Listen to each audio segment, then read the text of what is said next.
Et les transports en commun. La matinale de Radio Classique avec David Abiker. 8h moins quart bientôt, on accueille Franz-Olivier Gisbert, notre esprit libre du jeudi. Bonjour Franz. Bonjour David.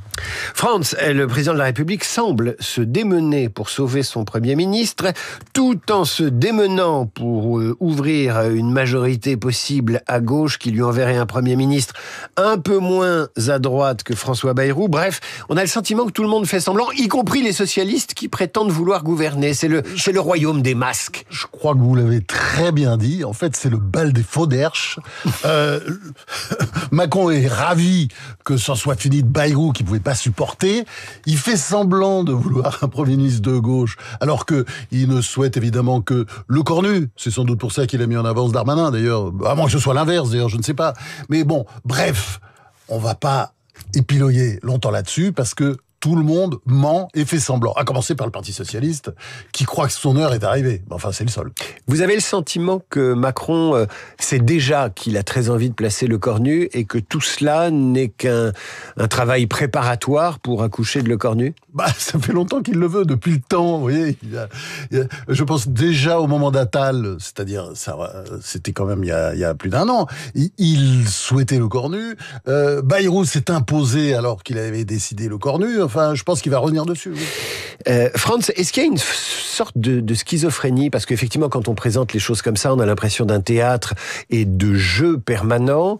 Ça, c'est pour la politique politicienne, ou ce qu'on appelle dans le jargon la popole. Est-ce que ces gens sont suffisamment schizophrènes pour avoir à la fois dans le cerveau droit la dangerosité, la gravité de la situation pour la France, pour les finances publiques, pour l'existence même de l'Europe et de l'euro, et de l'autre côté être capable de jouer à ces jeux politiques? Est-ce que finalement, vous qui les connaissez depuis longtemps, ils sont capables des deux, c'est-à-dire à la fois très ambitieux et en même temps très concernés par ce qui arrive? Certains sont capables des deux, c'est-à-dire de penser contre eux, de se regarder même penser, c'est évident.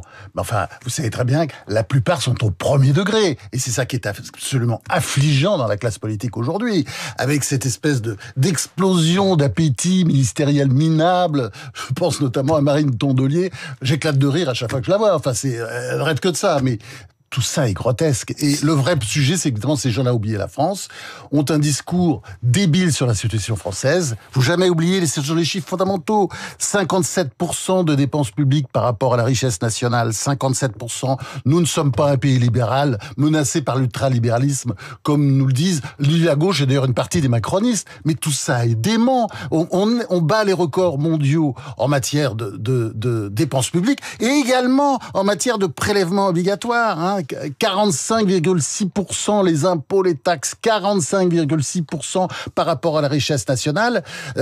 C'est beaucoup plus que n'importe quel autre pays. On bat évidemment tous les records en Europe. Et il y en a qui veulent en rajouter, c'est-à-dire quelqu'un, je sais pas, qu'on pourrait croire est tout à fait sérieux, comme Yael Braun-Pivet, la présidente de l'Assemblée nationale. Bon, c'est vrai qu'elle n'en rate pas une, celle-là. Mais enfin, elle a quand même proposé une augmentation des droits de succession. C'est-à-dire tout le monde y va, alors qu'on est déjà au maximum.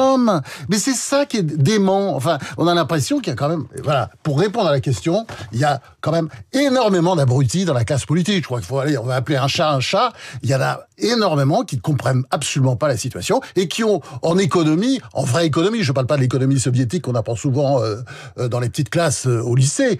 Je parle de, oui, parce que c'est un peu ça, l'économie marxiste de base, enfin, le marxisme de maternelle. Bon, mais au niveau de la connaissance économique, c'est vraiment proche de zéro.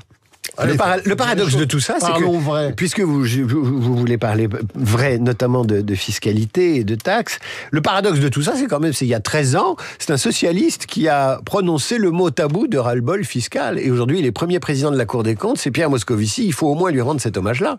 Ah oui. Peut-être que c'est le seul qu'on peut lui rendre, mais enfin, non, mais je plaisante parce que c'est quelqu'un de sérieux. Mais en même temps, c'est pas seulement, on est arrivé à l'os sur le plan fiscal, mais c'est ça que tous ces gens ne comprennent pas. Et qu'est-ce qu'ils veulent ? Ils veulent massacrer le pays, quoi. Déjà, l'économie est dans un état lamentable, mais en plus, on veut l'administrer encore un peu plus avec cette incroyable taxe Zuckman. On y vient dans un instant, Franz. On y vient dans un instant. Est-ce que cet immobilisme sur la réforme et sur la capacité à imaginer des économies sur le train de vie de l'État, auxquels les Français, sur lesquels les Français sont très exigeants et ils attendent que l'État fasse des économies. Est-ce que le fait qu'en France, ce qui est une situation assez particulière en Europe, vous ayez un actif sur 5 qui travaille dans le secteur public ou parapublic, fait qu'on est incapable, absolument incapable, de concevoir politiquement et techniquement des économies budgétaires parce qu'on a tous dans notre famille quelqu'un qui travaille dans le secteur public. Bon, vous me l'arrachez de la bouche, mais en même temps, vous savez très bien que l'autre sujet, c'est que la classe politique française, à commencer par le sommet, là, tout en haut, n'a aucune volonté. Ce sont des politicards qui ont peur. De Gaulle appelait ces gens-là les politiciens du temps de la 4e République, les chevaliers de l'abandon, enfin, il y avait des mots horribles, les émasculés, etc. Mais ces gens-là, si vous voulez, ils cèdent, ils ont peur des Français. C'est-à-dire, regardez, toutes ces grandes réformes qu'il y a pu y avoir et qui ont sauvé leur pays, je pense en Allemagne avec le social-démocrate Schröder, je pense en Grande-Bretagne avec la conservatrice Thatcher, il y avait des manifestations monstres. Vous qui en France, dès qu'il y a une manif, tout le monde cède. Vous qui scrutez l'histoire. Nos dirigeants cèdent. Vous qui scrutez l'histoire, qui avez rencontré, biographié, pour le barbarisme, 3 ou 4 chefs d'État. Ne me rappelez pas mon âge, s'il vous plaît. Non, je voudrais savoir si vous pensez que dans l'inconscient ou le surmoi de nos politiques, il y a encore 1789, c'est-à-dire la peur de finir la tête sur une pique à l'occasion d'une jacquerie nationale ou d'une révolution. C'est vrai que les Français... Ils ont la trouille de ça, nos politiques. Les Français font peur aux politiques, je crois que c'est une réalité. On l'a vu souvent avec Chirac, on l'a vu aussi avec Mitterrand, on l'a vu... Enfin, les Français font peur, et à ce moment-là, quand ils ont peur, ils reculent, les politiques. Et souvent, les révolutions... D'ailleurs, on a l'exemple, là, au sommet depuis longtemps. C'est-à-dire, c'est quelqu'un qui recule tout le temps. Souvent, les révolutions, elles sont liées à des choix fiscaux. On le voit, l'indépendance américaine, me semble-t-il, est survenue au moment où l'Angleterre taxait les Américains à l'excès. En France, on doit avoir quelques exemples. Vous vouliez nous parler de la taxe Zuckman, qui est un nouvel artifice dont se gargarise la gauche. Donc 2% sur la fortune des 1800 foyers fiscaux dont le patrimoine dépasse 100 millions d'euros. Sur le papier comme ça a l'air très joli.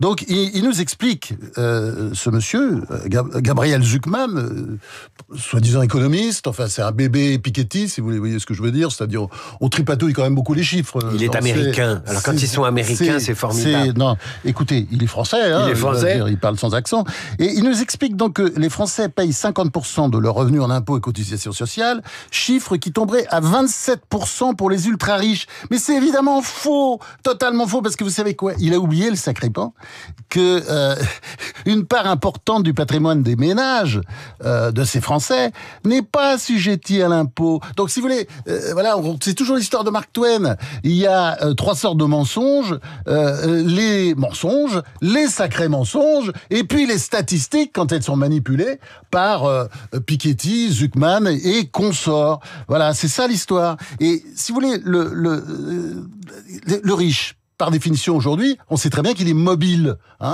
Le riche est un nomade.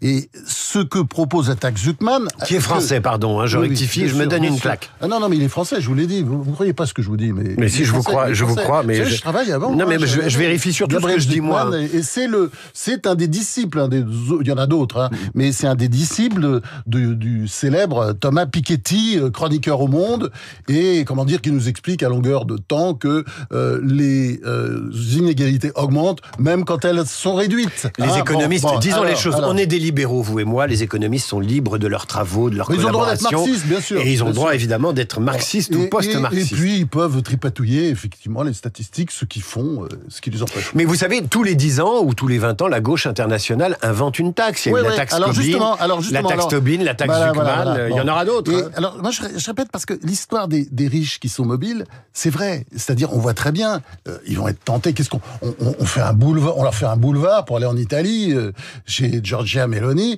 qui va les accueillir à bras ouverts. Mais il y a d'autres pays aussi. C'est-à-dire, on serait, le seul îlot de surfiscalité pour les riches en Europe. Non, mais vous voyez un peu la catastrophe.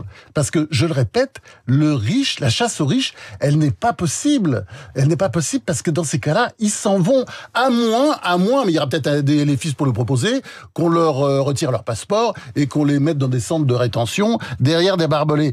Tout ça est absurde, tout ça est scandaleux. Et si vous voulez, ça montre l'état actuel de la classe politique. Et vous voyez, quand c'est, par exemple, LFI qui propose ça, quand c'est LFI, eh ben, si vous voulez, quand c'est LFI, c'est...